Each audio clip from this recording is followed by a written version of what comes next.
Hola, bienvenidos a Física sin Problemas.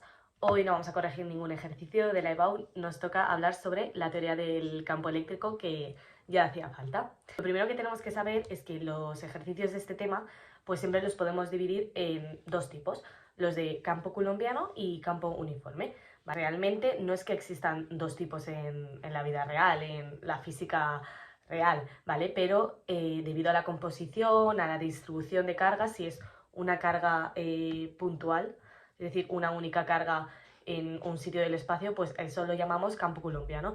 En cambio, si son muchas cargas pues a lo largo de una superficie, ya sea una placa o una esfera, pues se les llama campo uniforme. Cosas importantes que viene muy bien recordar es que un amperio equivale a un culombio por segundo, ¿vale? Cuando nos hablen de amperios o cuando nos hablen de corriente eléctrica, sabemos que tenemos que utilizar esas unidades. Luego también que la carga mínima, lo mínimo que nos vamos a encontrar en la naturaleza es la carga de un electrón, que es 1,6 por 10 a la menos 19 coulombs, ¿vale? Eso es lo mínimo.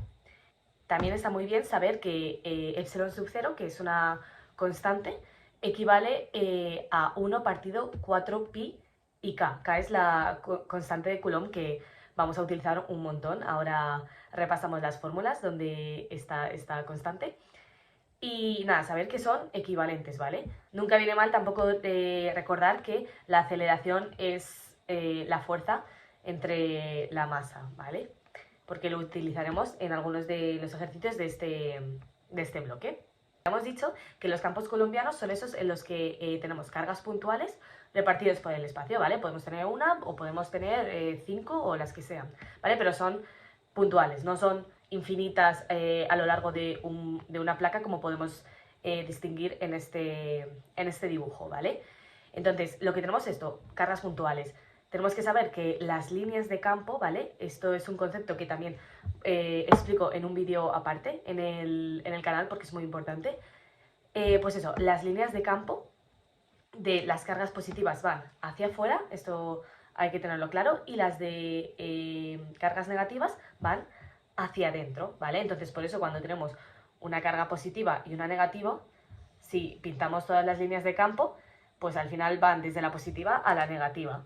Ahora tenemos aquí estas fórmulas que nos recuerdan mucho a las del campo gravitatorio. Cosas diferentes que tenemos. Ya no tenemos la constante de gravitación G, la de gravitación universal, ahora tenemos K, que es la constante de Coulomb, ¿vale? 9 por 10 elevado a 9. Luego tenemos las dos cargas en vez de las dos masas. Y también la distancia al cuadrado, esto sigue igual, ¿vale? También otra diferencia es que no tenemos el menos aquí. ¿Por qué antes teníamos un menos? Porque la gravedad siempre era con las líneas de campo hacia adentro, ¿vale? Como nos pasa con las cargas negativas. En este caso, no podemos suponer que esta fuerza siempre sea pues hacia adentro.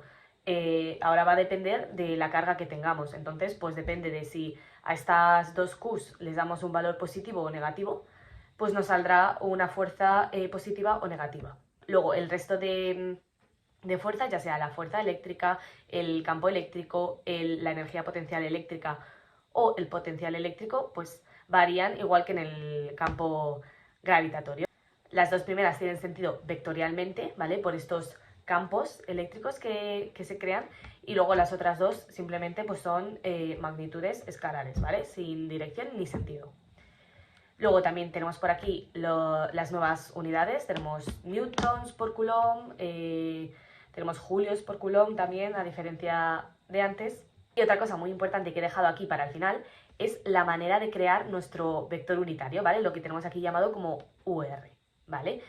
Esto que os voy a explicar ahora no es muy riguroso, pero funciona muy bien. Es una forma que tenemos de crearlos y nos olvidamos de los senos, los cosenos, que bueno, ya lo he explicado en los vídeos de gravitación, así que os explico. Lo que tenemos que hacer es, siempre nos van a decir, pues mira, tienes que calcular la fuerza que siente tal partícula, ¿vale?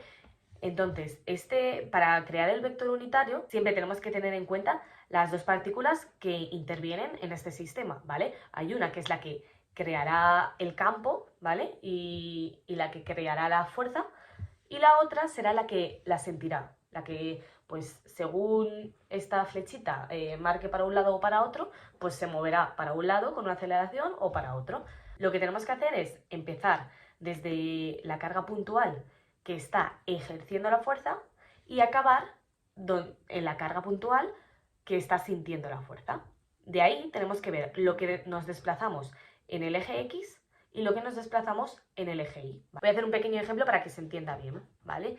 Imagínate, tenemos nuestro plano y tenemos una carga por aquí, que esto es el 3, ¿vale? Y tenemos otra carga por aquí. Esto pues va a ser el 2 y esto va a ser el 3, por ejemplo. Vale. Entonces, ¿cuál hemos dicho que es la que está creando este campo, ¿vale? Imaginémonos que es una carga positiva, aunque esto daría igual, ¿vale? Podría ser negativa. Y esta es la que lo está sintiendo. Desde la que la crea hasta la que la siente. ¿Cuánto se mueve en el eje X? Pues vemos que se está moviendo en el eje X una unidad para atrás, ¿vale? Entonces habría que poner -1 en este primer cachito, ¿vale? -1 y el vector unitario Y.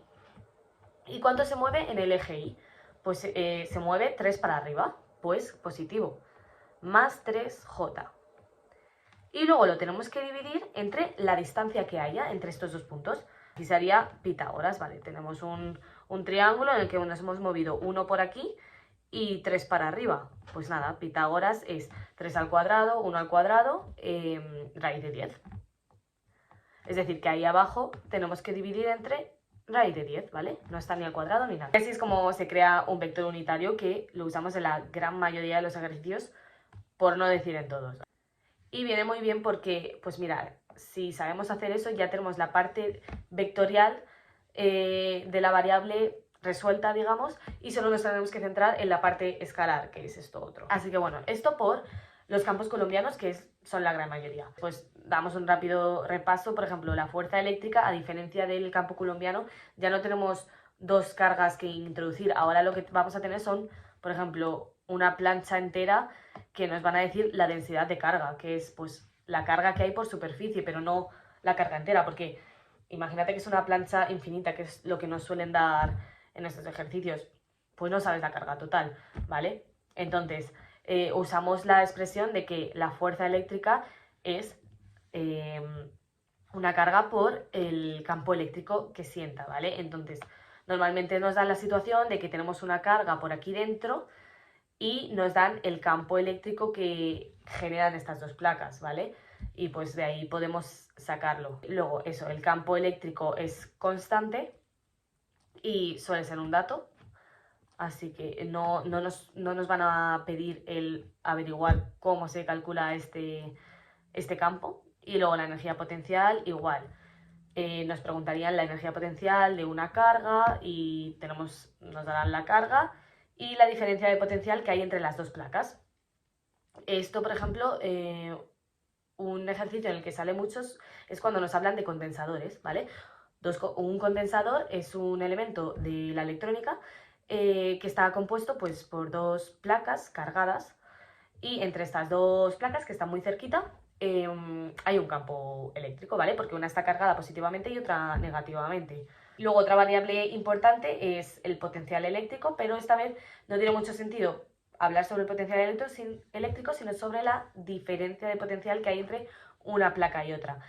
Y que se llega a esta expresión sabiendo el campo eléctrico y multiplicándolo por la distancia que hay entre estas dos placas de nuestro posible condensador.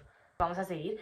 Esto, aunque ya lo hablamos en el campo gravitatorio, también nos van a preguntar sobre el trabajo, ¿vale?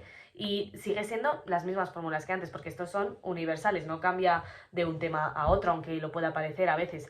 Estas fórmulas se cumplen siempre. Entonces, si el trabajo antes era el incremento de energía cinética o el menos incremento de energía potencial, pues ahora va a pasar lo mismo, ¿vale? El trabajo es, mira, lo tengo aquí, el menos incremento de energía potencial, ¿vale?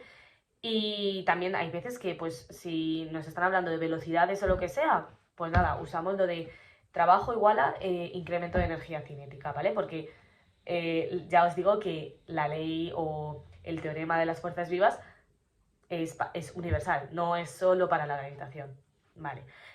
También saber que si nos da un trabajo mayor que 0 es espontáneo y si nos da menor que 0 es no espontáneo. ¿Y qué significa esto? Pues, por ejemplo, imagínate que tenemos una carga positiva y tenemos otra carga positiva acá. ¿Qué sería lo espontáneo? Lo que si tú las dejas ahí, ¿qué pasaría? Pues como hemos dicho antes, las cargas iguales se repelen.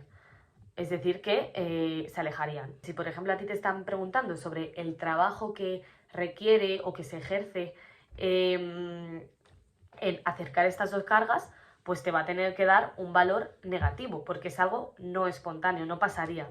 En cambio, si te preguntan por el trabajo al alejarlas, te dará un valor positivo porque es algo que pasaría espontáneamente, digamos. Vale, por otra parte tenemos la ley de Gauss, ¿vale? Que cuando caen estos ejercicios, sinceramente yo me alegraría, porque son muy cortitos, suelen ser muy cortitos, y si te sabes la teoría bien, lo resuelves en 3 líneas y ala, te guardas 2 puntitos del examen para ti.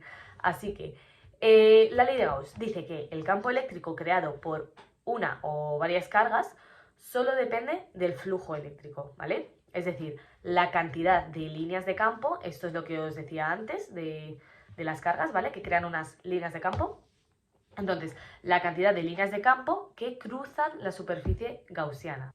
El flujo eléctrico, es decir, las líneas de campo que atraviesan mi superficie, es igual a el producto de el campo eléctrico por la superficie, y eso va a ser igual a la carga interior, esto es importante, solo la que está dentro de mi superficie gaussiana, entre la constante epsilon sub 0, ¿vale? Que nos acordamos que epsilon sub 0 es lo mismo que 1 partido 4 pi k. ¿Cómo hemos llegado de una a otra? Pues esto sería el campo eléctrico y esto sería la superficie. ¿Vale? Pero bueno, lo que nos tenemos que quedar luego para los ejercicios son esta parte y esta parte para poder relacionarlo, ¿vale? Y bueno, aquí tengo las dos situaciones que se nos darían y para ver cómo funciona, si queremos saber, por ejemplo, el campo eléctrico por ahí, tenemos que hacer una superficie gaussiana que pase justo por este punto y mejor que sea geométrica porque luego vamos a meterlo aquí en el valor de la superficie, ¿vale? Y mira, este por ejemplo que tenemos aquí es la superficie de una esfera, que no viene nada mal aprendérnosla. Así que si sabemos que el campo eléctrico por la superficie es la carga interior entre epsilon sub 0, pues vemos cuánto de carga interior hay, es decir, toda la carga está y ya está, si lo sustituimos. En cambio, por ejemplo, si queremos ver cuál es el campo eléctrico aquí dentro, como la carga está por fuera, pues por aquí no hay nada, así que nos daría un valor del campo eléctrico igual a 0. Tengo vídeos en el canal en el que resuelvo este tipo de ejercicios, por si no ha quedado muy claro, porque hay veces que con un ejemplo se entiende mejor. Hasta aquí el vídeo de hoy, espero que más o menos hayamos tocado todo lo que interviene en este bloque de física. Si tenéis cualquier duda podéis poner comentarios y yo intentaré resolverosla, o incluso si veo que es algo muy recurrente o que de verdad se me ha olvidado hablar sobre ello, pues puedo hacer otro vídeo explicándolo más a fondo. Un saludo.